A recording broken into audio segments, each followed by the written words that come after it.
ladies and gentlemen. It is a new episode. This is episode 2. Come on. And we are so excited about it.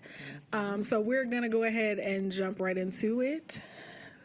We're going to start with Millennial Moment. Okay.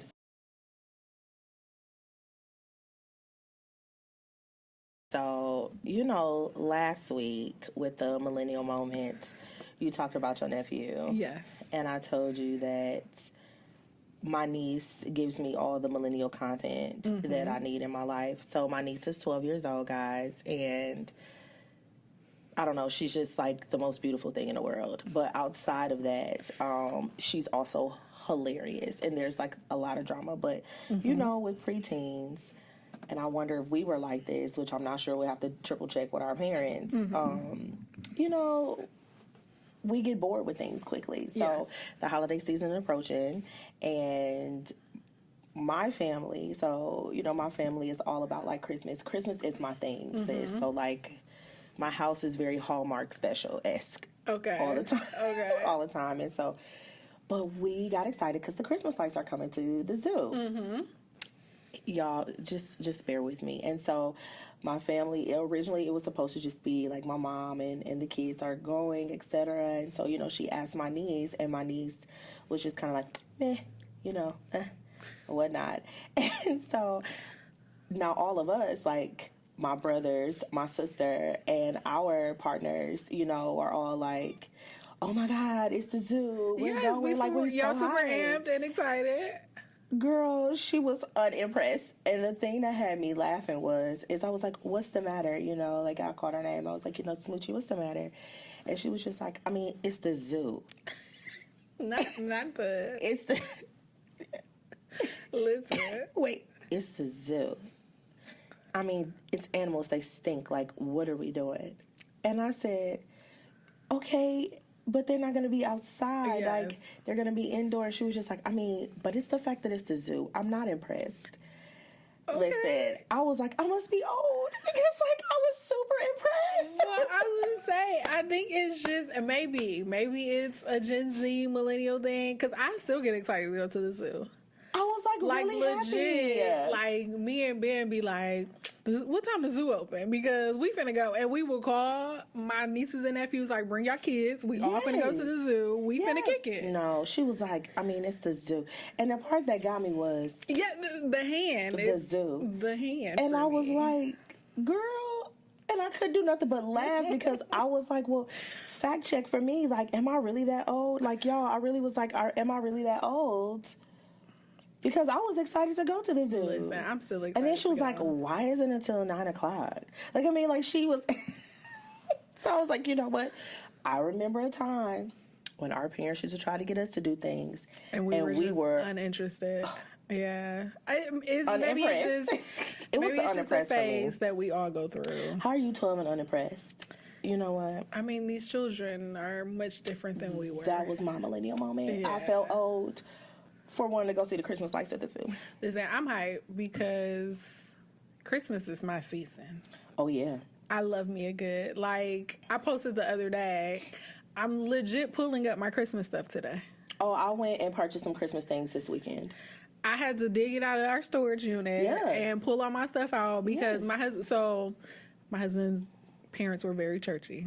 Hallelujah. Benjamin has never had a Christmas tree in his house until he married me. Wait, what? Never had a Christmas tree. But what happened to Kurt Franklin's There's No Christmas Without You? What about that whole Kurt Franklin Christmas hour? His daddy did not play that. Uh-oh.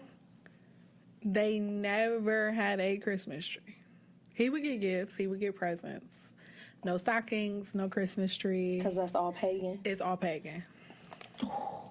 And so for years, I tried to respect that because he just wasn't into it.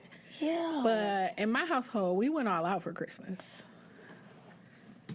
So, legit, I was talking to him yesterday, and I was like, okay, it's time for me to grab the Christmas stuff out of the basement. I'm finna put it up. But we've kind of outgrown our house. Okay. So, I'm like, where can I put it where it's not going to be in the way? Gotcha. And we were having that discussion. And, before, he used to kind of be meh about Christmas. But now he'd be like, okay, so what we doing? Where we going? Yeah. And I be like, baby, I legit love Christmas. Yeah. It is my jam. Yes, girl, what? And so, like, now my niece texted us earlier today. It was like, holidays coming up, what we doing? And I literally was just talking to Ben about it like 2 days ago. I've been saving TikToks for games I want to play. Yes. Like, Christmas I is have my that jam. bad. Like, I do. And it's to the point, like, so my mom moved back from California. And, she was like, I'm going to host Christmas at my house. And just the mere thought of her, like, she was just like, you know what, Ro? We really like going to your house for Christmas. So I'm going to kick it back to you at your house. And I was like, okay. And I was completely fine because, I really go all out, Key. Like, y'all, I really go out. For the month, I still do the 25 Days of Christmas countdown. So I watch on Freeform now. Yes. When it used to be ABC Family. It did, but all the Christmas movies. All the Christmas movies Yes. I watch every day and all the way up until, Christmas time. And then I also have like games. Like every Friday I do some kind of activity, whether that's building gingerbread houses or cookie decorations or, making our own ornaments or whatever. Like I do that, but here's the deal. I don't have kids. So that's what I was saying. But I will do that by myself. So we did something a little different. We had Christmas at my niece's house last year, but I'm not gonna lie, we a little bougie. Okay. When it come to Christmas, so my husband was like, "Well, let's rent an Airbnb and have everybody come to the Airbnb and we like really deck it out." Okay. And I was like, sounds cool to me because then everybody can pitch in on cleaning, everybody can pitch in on bringing something. Right. The onus doesn't fall on one person to host it at their house. Okay. So I was like, okay, cool. So last year we had it at my niece's house and my husband was cracking up at me because we don't have kids yet. But I was like making cookie kits for the kids to make their own, like decorate their own cookies. Yes. And I was making like little goodie bags for them. And then I was like the one responsible for like putting all the games together for the adults and then like doing the Secret Santa for Christmas. And my husband was like, you just are really into doing all of this stuff. Yes. And I'm like, I love it. Yeah. And my great nieces and nephews and my nieces and nephews love their little cookie kit. Like literally I baked sugar cookies. Mm-hmm. In like different shapes. One was like ornaments, and then it was like Christmas trees and candy canes, and everybody got one of each shape. Mm-hmm. Everybody got their own frosting, their own little sprinkles, and I was just like, Christmas is my jam. And they sat at that table for hours decorating cookies. Yes. And Ben was like, I didn't think they were really going to decorate them. I was like, that stuff is fun. The point of Christmas is joy. Yes. It's joy. And, people can argue all day long about the paganistic celebrations or whatever, that Jesus' birthday is not around Christmas according to the Hebrew calendar. And all of those things might be factual, but it's the joy. It's the spirit of joy. And that's what makes everybody excited and happy. And, yes. But my niece was not going for the zoo. Listen, well, I'm going to be there. Look, I'm going to be there for the Christmas lights. There for the Christmas lights. Yes. Yeah, I'm for all of it. And I don't care. Call me old, but that was the thing back in the day, going to see the lights. And the fact that, like, we continue to want to see the lights is great. And I was actually just telling Ben about it. And I was going to reach out to all of my family members, like, when we going to Candy Cane Lane to go look at all the Christmas lights. When you do that, you need to send me a text message. I am, because I didn't go last winter. We didn't go last Christmas, but I think that was the first year we missed. But I'm like, this year I'm doing all the things for the holiday. Every single one. All of the things. We're doing it. So there goes that. Yes. So that was my millennial moment. Listen, for those who listen and follow us and subscribe and everything else, and you're a millennial, don't let them take that away from us. Do not let them take that joy. Don't let them take it. Like, we don't care. We're still going to go see the lights. And we're going to get excited, and we're going to decorate our houses. And if you don't, explain to me why. Because I just want to know. Because please, like, let us know. Because I love it. I love a good holiday. Mm-hmm. But let's go ahead and jump into the topic for this episode. Yes. Is balancing a myth? Uh-oh. Mm-hmm. Now, I'm going to be honest with y'all. I am a bit of a perfectionist. And I have a bit of OCD.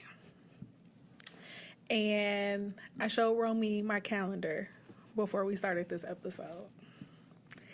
And it is color coordinated. It's beautiful. Everything has its place. It does. Everything has its time slot. Yes. I am a person who needs balance in their life. Mm-hmm. And when I say needs balance, well, I shouldn't say needs balance. Needs organization is the better word, I should say. Because I have so many hats that I'm wearing. Organization helps me stay sane. Right, but organization is not balance. They're not the same thing. But what I've discovered, to me, I'm going to just answer it up front and then we'll discuss why. I wholeheartedly believe that balance is a myth. Ooh. And again, I'm not anybody perfect, but I would say I'm quite organized and I tend to stay on top of things. And it's hard to find balance, especially in today's day and age where there's so much going on, so much you can be into. And here's the other myth I want to kind of squash for people in their minds. A lot of people feel like if you don't have children, you have this plethora of extra time. Okay, you hit a nerve with me. Did you see how you hit a nerve with me? And I wanted to bring it up because somebody has actually said that to me. And I'm like, just because I don't have little crumb snatchers running around don't mean that I got all this time on my hands.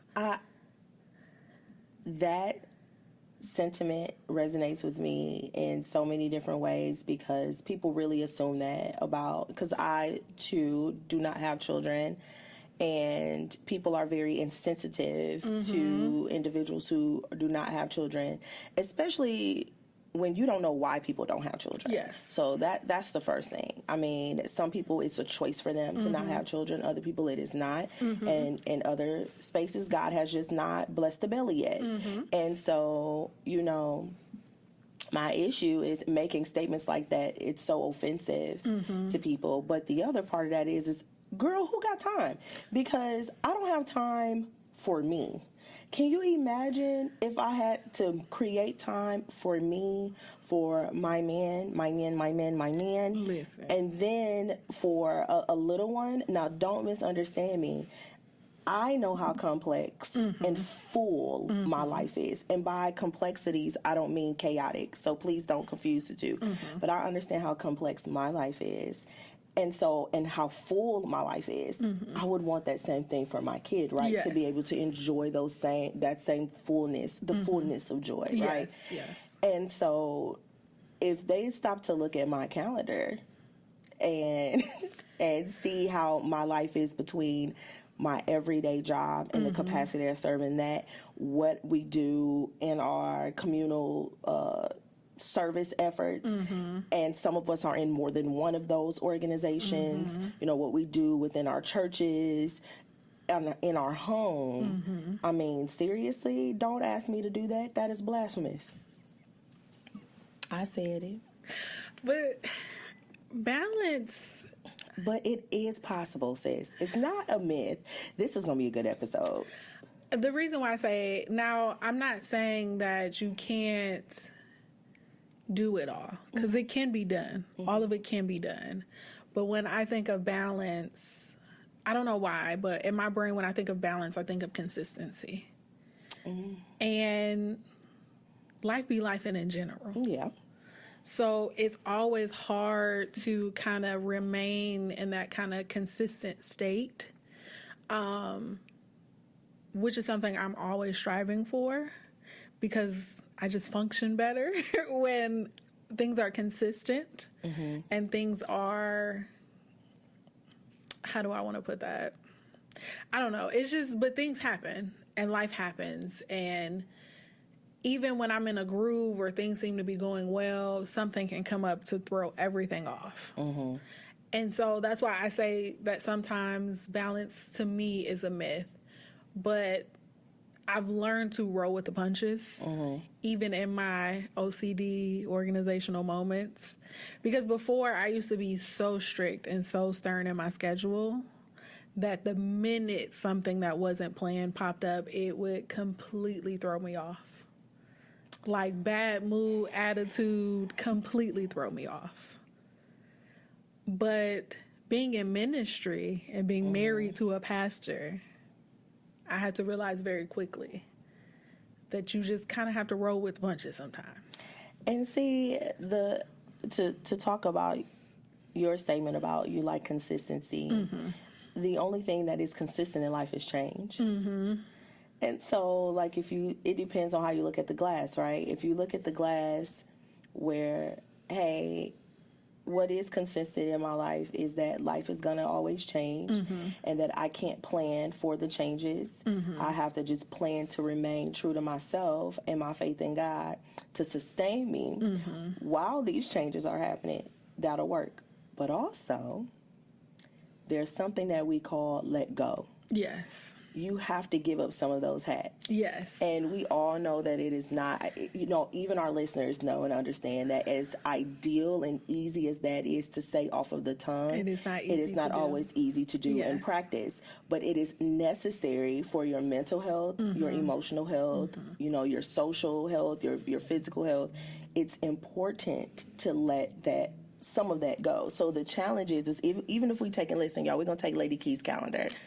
And when she tells you that it's very beautiful and color coordinated, I mean, like, it is stunning. There's subgroups and tabs. And I mean, it is a beautifully executed calendar. But it's like if I was to stop and look at that calendar and say, okay, Key, take one thing from each sub area, what kind of pressure would that release off of you? Would you be able to do that? Y'all finna get in my business. I probably would with a lot of hesitancy, because that's essentially like asking me to release control. And I know that, and again, we're going to be honest, we're going to be open, we're going to be transparent. That is something I've struggled with for a very long time. And me and God have had that conversation. And in my prayers, I say, Lord, just take that away from me. Because, and again, I'm not a therapist, I'm not a psychologist, but I know a lot of that stems from childhood and the things that I've been through. And my mom was a very fly by the seat of her pants, very whimsical, I'm finna go out, do me type of person.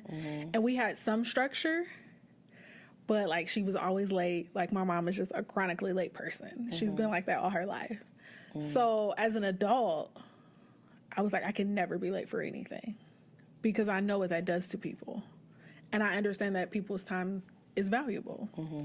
But things like my calendar allow me to have control over things.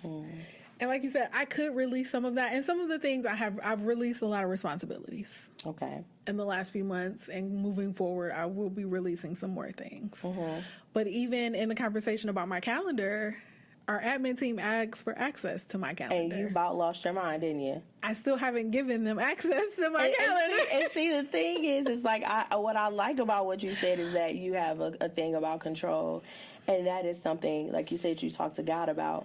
But it's like, what type of spiritual implications do we put ourselves in when we don't fully give control to God, but we find other things to aid in us remaining and keeping control? And so, the question about having control and not wanting to relinquish that, is the spiritual implications of it. What does that say to God? And it's funny that you say that, because in putting together my notes for that, it makes me feel like you said, in not releasing that control, I'm saying to God that I don't trust him to do what he says he's going to do. I'm not trusting him to be faithful and to keep his word, because I'm trying to control what he has the power to do. So what I've been trying to teach myself is to balance and control the things that I can balance and control. Like, I have full reign and control over my health. I have full reign and control over my household. Yes. So I'm trying to relinquish the spiritual aspect of that control and fully give it over to God. Because, like I said, because of past childhood traumas, it's hard for me to relinquish control and to relinquish things. But I know that I am a work in progress. Oh, and for those who don't believe, I have a therapist. I believe in God, and I have a therapist. Can you say that one more time for the people in the back? I have a therapist, and my therapist is helping me work through these things. And she is a Christian therapist. Look at that. So she helps in my aspect of faith, because I felt like it was necessary for me to have a Christian therapist, because I'm like, okay, I'm going to be talking to you about God and my faith and what I believe. And a traditional therapist would be like looking at me, side-eyeing me like, girl. And you know what? That's actually unfortunate, because one of my disciplines is in therapy, or counseling more specifically. And a good therapist would never judge or never side-eye you about what you do to maintain your overall or holistic health, right? But outside of that, I'm very happy, though, that you found a Christian therapist who can, here we go, create the balance of both therapeutic intervention and spiritual intervention. And so for me, balancing is absolutely necessary. And I think it comes first with minimizing the amount of things that I have exposure to and that has exposure to me. And then balancing all of those things, meaning understanding that something won't always get 100% of me. Yes. And the only areas that will probably get 100% of who I am at this point in time, you know, is my relationship, and that being to God and then to Him. And even in that aspect, so sometimes I feel terrible, because let's just say I wake up late. I may not spend that designated time I'm supposed to spend with God, because in my mind I'm like, okay, I'm already running behind. Now I'm going to acknowledge Him. I'm going to reverence Him. I'm going to say my prayer. In all thy ways. But it might be a little raggedy, because I'm short on time. We don't do raggedy, Key. I'm just being real. I'm just being honest. Now, I may go back and repent afterwards. Like, Lord, now I know better. I know I should have took that time and been late that morning just to spend with you. But again, the perfectionist in me is always like, girl, you done overslept. Now you got to get your life together. You got to get up, get going, stay on track, get back on schedule. But again, those are things that I am working through. Well, thank the Lord for working on that. Because I am a work in progress still. Well, I just don't want you to burn yourself out, which is the whole point in that. But so I've already experienced burnout. Okay. Being real, being honest, being transparent. 2021, I experienced burnout. Okay. We were in the middle of the panty. You know what? No. You're not just going to skip right past that. We're in the middle of the what? The pandemic. I called it the panty. Y'all, and the first episode, y'all thought I was the live wire, didn't you? I guarantee you that you thought it was me. It's Lady Key. It's not me. And I experienced... The panty Key. We were in the middle of the panty. You know, sometimes you have to laugh to keep from crying. We were in the middle of the panty. I lost 5 family members that year. Okay. And we had to make some adjustments in the church because of the pandemic. We had to make some adjustments work-wise, all of that good stuff. And in the industry that my husband works in, he was even more busy. I'm sure. And I'm sure he doesn't mind me sharing. My husband is a funeral director. Right. So, you know, they were running like crazy. Yeah. So I was always concerned for him, because he was out in people's homes and in health facilities and hospitals, because that's his job. And then we lost a close family member, 2 close family members to COVID. Same. And then I lost my grandfather due to, he had been suffering with dementia for years. And then I lost a cousin to cancer. All of them happened in a span of a matter of months. So grief on top of work, on top of ministry responsibilities, on top of being concerned with my husband. I'd experienced burnout at kind of like the highest level. And I was diagnosed with a number of conditions by my therapist. And it took me a really long time to find a therapist. And And I knew I needed one because of everything I've been going through. But I never want to be in that place again. Which is why I'm working towards relinquishing some of these responsibilities and giving these things over. I found this system that people work through. It's what can you do now, what can you do later, what can you delegate, and what can you put behind you and put on the wait list. So I've been trying to go through that and do those things.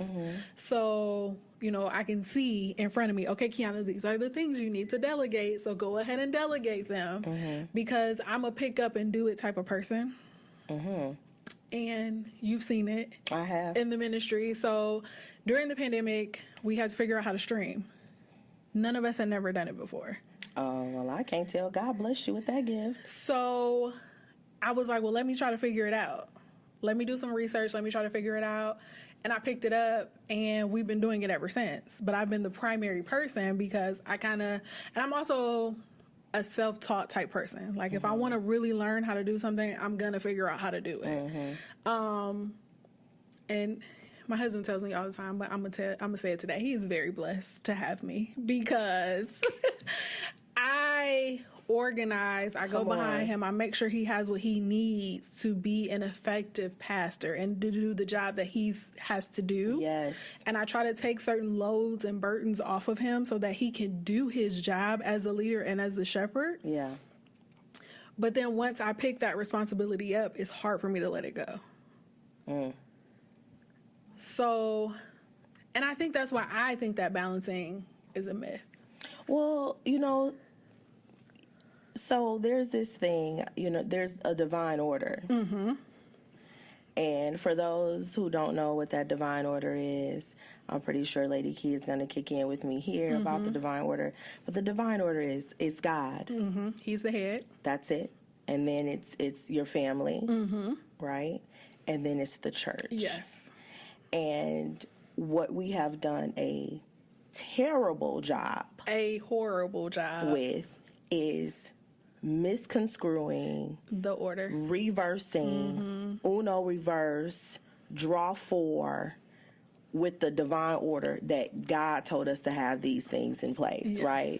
And so I believe that that's why people, because you're not the only one who believes that balancing is a myth, sis. It's no different than anybody else. Probably some of our listeners feel the same way. But you have to go back to the divine order, because I think what happens is if we maintain that order, God is going to let us know out the gate things we don't need to have control over. That is very true.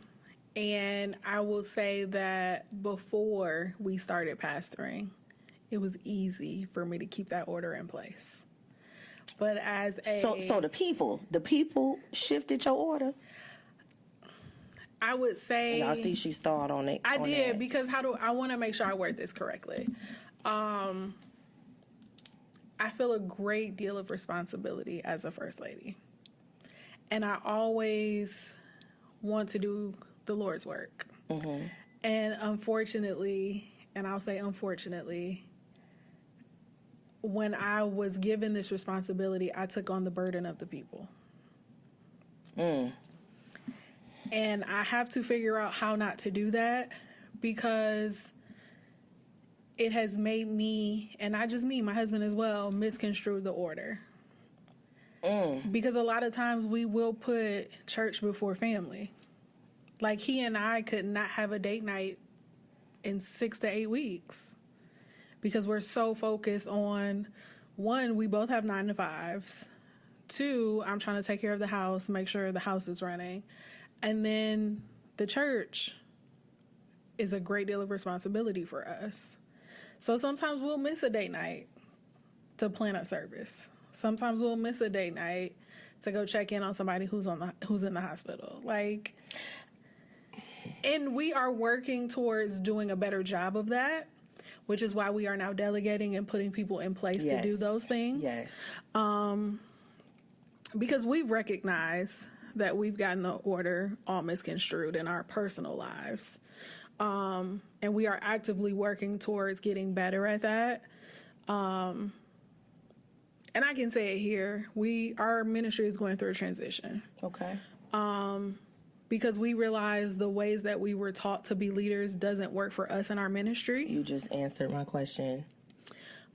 So we are basically revamping how we do things, and we don't have a blueprint as to how that looks. Right. So we're figuring it out as we go.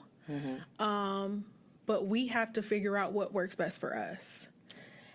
I think what I want to, so first things first, and I do this with all my friends, and you know, outside of the podcast, we are very close friends.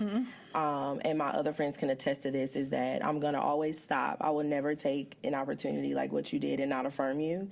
I will always affirm you and say, you know, one, thank you for being very transparent. Remember last episode I said that what petitioners of the church or believers at this point, we want, you know, truth and transparency. Yes. We want to develop trust and transparency.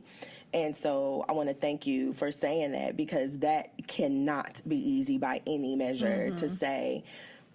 We have recognized that we have misconstrued that order, and we are in transition, and that we are trying to figure things out and get back into what God has called us to do and asked us to do it according to his will. And I think that's why God consistently reminds us in his word that it's not us. It's not our will, right? That we're going to fall 7 times. I mean, one of my favorite scriptures is telling us to be anxious for nothing, but by prayer and supplication, make our requests known unto God, right? That I just summed it up, y'all, like what what it says. We're paraphrasing. Yes. But he consistently reminds us.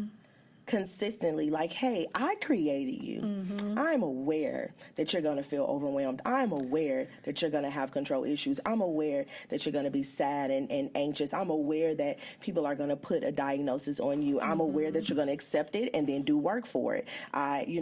He knows that about us. And so I appreciate you saying that, because that was one of the things that, I think we're the same, and we're so opposite in the regard that we both love God and we're both believers. But you're married, I am not. You know, we both don't have children, so we got similarities in that. You get what I'm saying? You have a great deal of responsibility for souls. I don't share that responsibility to that magnitude, but I do share it. Yes, you do. All of us as believers share that responsibility. Thank you. Yes. I do share it in, making sure that whomever I encounter, whose ever life that I touch, can feel God in some way, shape, form, or fashion through me.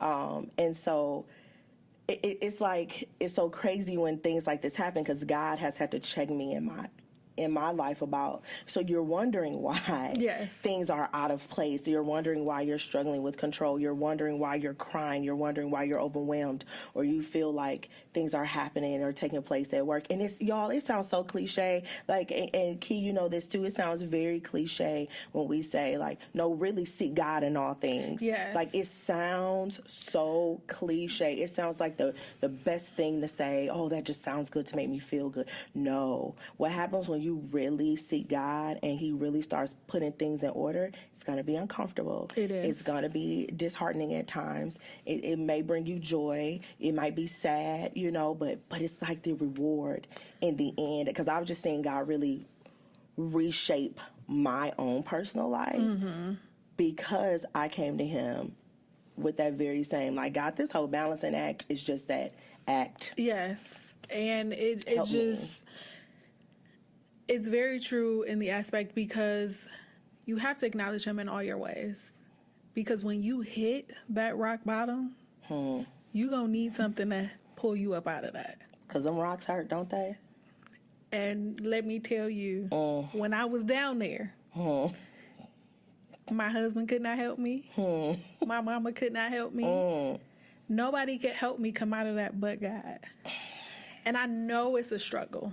I know it's hard. I can attest personally how hard it was to kind of set that aside and be like, okay, God, I'm giving it all up. It hurt, don't it? It's in your hands now. It don't feel good. It feels terrible. Again, going back to my control issues, it felt awful. But I had to. But again, it was him teaching me that I can't control everything. Yeah, and the thing that gets me about balancing is that God will put you right back in that same test until you just get it. Until you get it. I mean, I have countless conversations. I call, my girls, we call them the girls, or the tribe. And we've had these discussions that you want to know why you still in this place. And y'all, they be hard discussions. Like, I mean, look, y'all see Kiana's face right now? I was going to say, because I'm thinking back to some of the conversations. Yes. And then as a person who's been there, watching other people, I'm like, girl, you know what to do. Right? You know what to do. And then God goes, Key, you know what to do. Yes.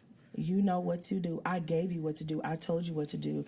I spoke through somebody else to you. I had a message come through your husband, through your female pastor friends, through your regular pastor friends, through your homegirl that was just cussing somebody out earlier in the week, and it came to you. You know what to do.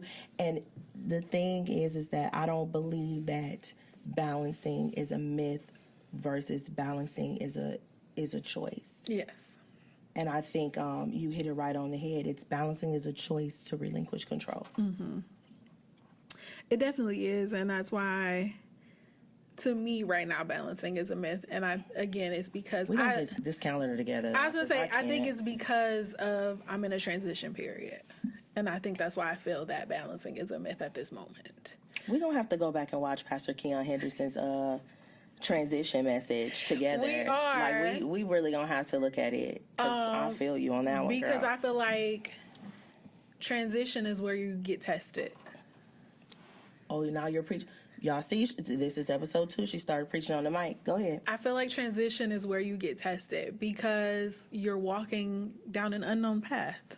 You've never been here before. You don't know what's on the other side. So you're like, okay, God, you showing me the light, so I'm gonna keep walking. I don't know what's in front of me, but I'm gonna keep going because I'm trusting you. I'm believing you. I know you said you can do it, so I'm gonna let you do it. But it's the unknown that makes it so unsettling. And I don't even want to say scary, because it's not scary because I trust God to do what He said He gonna do. But it's unsettling because I don't know when or how He's gonna do it. I just know He gonna get it done. So I think that's why I say that balancing is a myth right now, only because I'm in a transition period. Yeah. But your testimony gonna be so cold. It's gonna be fire when you come out on top. Like, I feel like when it happens, when God's promises, because remember, God's promises are always yes and amen. And when God just press that button on that boop on that promise. Okay, I'm trying to tell y'all, when she take off around this church, when she fall out on the ground, when I be like, all right, let me just go in and get her makeup wipes, because her face thing, I'm ready for it. I'm so ready for the woman. Like, you're already a powerhouse in God. Like, I cannot wait. Like, I am, like, this is the type of friend I am. I'm geeked up right now because I cannot wait to see what God does on the other side of this. And we were having this conversation, but the opposite. I was just telling this to you last week because... Y'all, I'm just Romy. And again, I know I have a title, but I feel like I'm a very untraditional first lady. And I know that God has a call in my life. I just don't know what that call looks like. And when I say looks like, because I myself sometimes expect for it to look like what these other first ladies are doing. But I'm realizing that my call is unique and it's different. So it's not going to look like anything else that anybody else is doing. So that's why I'm kind of like, okay, God, I'm just let you do you. Yeah, because He knows the plans He has for you. He knows the plans, yes. So that's why I haven't been pushing myself to really do what I think is expected of me either. Because I'm like, this is different. And I can't do the things that I see other people doing because it's not the same. I have to stay in my own lane. I have to do my own thing because that's where He's called me to be. And me and my husband have had many conversations about that. So like, even starting this podcast, a lot of people were like, why? What's the purpose? And I'm just like, I don't know what will come of it. I just know I have to do it. And I think that's kind of where I am in my spiritual walk anyway. I'm like, okay, God, I don't know, but I'm going to be obedient. Yeah. Yeah, see, and I'm going to something in the word real quick, y'all. Don't think I'm ignoring my friend. Like, No. this happens to me frequently. Like, so when you were talking earlier, it brought me to a scripture, Psalms 139:14. It says, "Thank you for making me so wonderfully complex. Your workmanship is marvelous. How well I know it." girl, And that's why I'm like, read it again for the people. it says, "Thank you for making me so wonderfully complex. Your workmanship is marvelous. How well I know it." And that's kind of where I am right now. I'm like, thank you for making me. I am complex in all of my ways. My husband will attest that I am a very complex person. But I am wonderfully made by him. You are.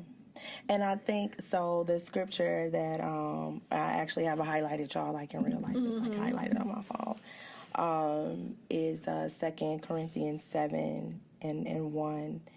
And I'm going to read it, but it says, "Therefore, since we have these great and wonderful promises, beloved, let us cleanse ourselves from everything that contaminates body and spirit, completing holiness, living a consecrated life, a life set apart for God's purpose in the fear of God." And for me, I think sometimes when we feel like it's so much going on, maybe that's God's way of applying pressure on us and in our lives to push out those things that are not for us in mind and spirit, so that our purpose can be fulfilled. And I want to share something, a quick testimony. It was about 2.5 years ago. I was sitting in my house, and remember last episode I told you guys that I come from a family of ministers. That's what they do. And I always felt like I was the black sheep, because I just felt like, I don't know, Key, like I just always felt like I was too radical. Okay.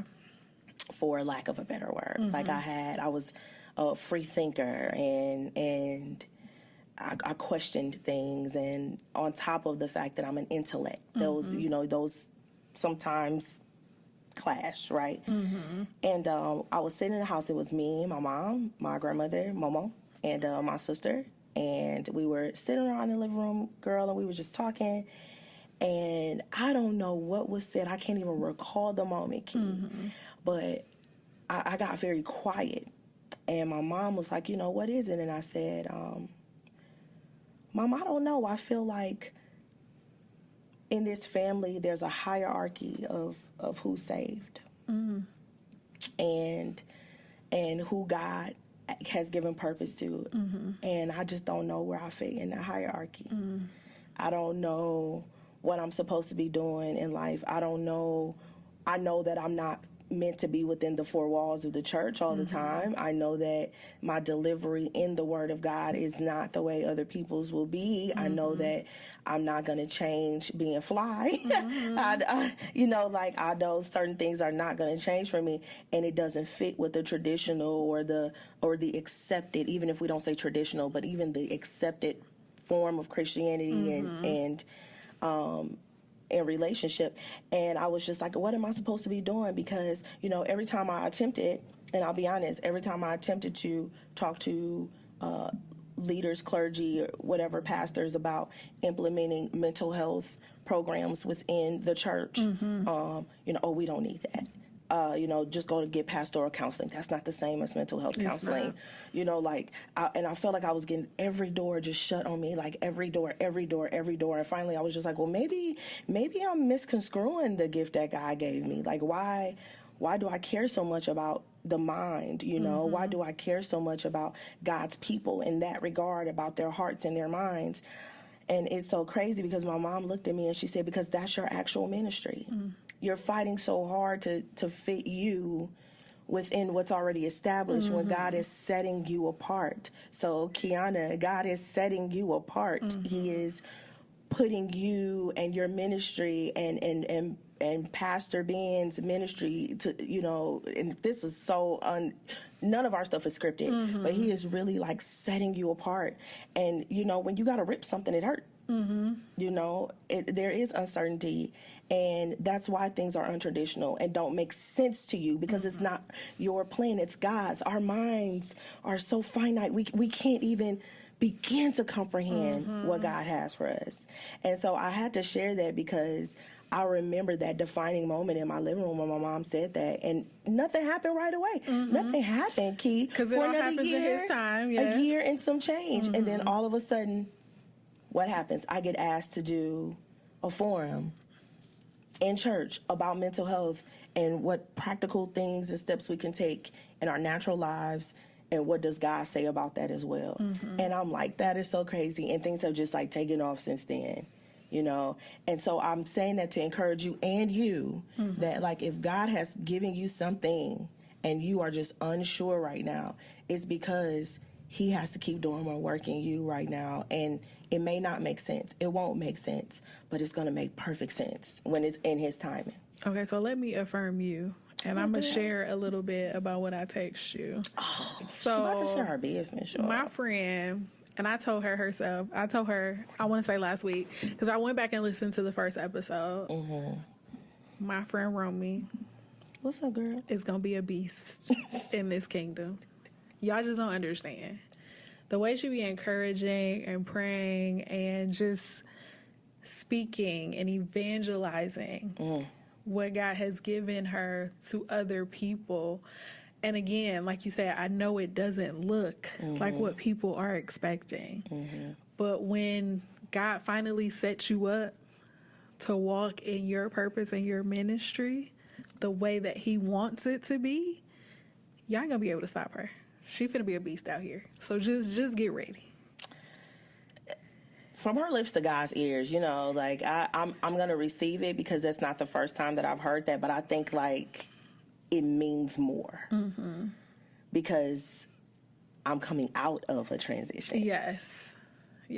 I'm coming out of a real transition, y'all. So it's like, to hear that on the, you know how you hear that before, but to hear that on the end, it's like, none of this is Kiana and Romy. Like, this is not us. This is us as sisters, as friends, as, you know, believers and prayer partners and all of that. But this is not, like, the things that you're hearing right now. This not in our notes at all. If we could show y'all our notes, this is not in our notes. I've hit on one point that was in my notes. This is not in our notes, because that's what happens when you allow God to enter spaces. That's it. All He needs is two. Isn't that what He said? Two or three. Two or three. He's in the midst. So look, y'all make the third person for us on this good podcast today. Yes, but we want to wrap here. We want to say thank you all. Y'all know I'm going also always really rock. Drop in the comments. Please. Drop in our stories. Please do you do. believe that balance is a myth, or do you think that it's possible?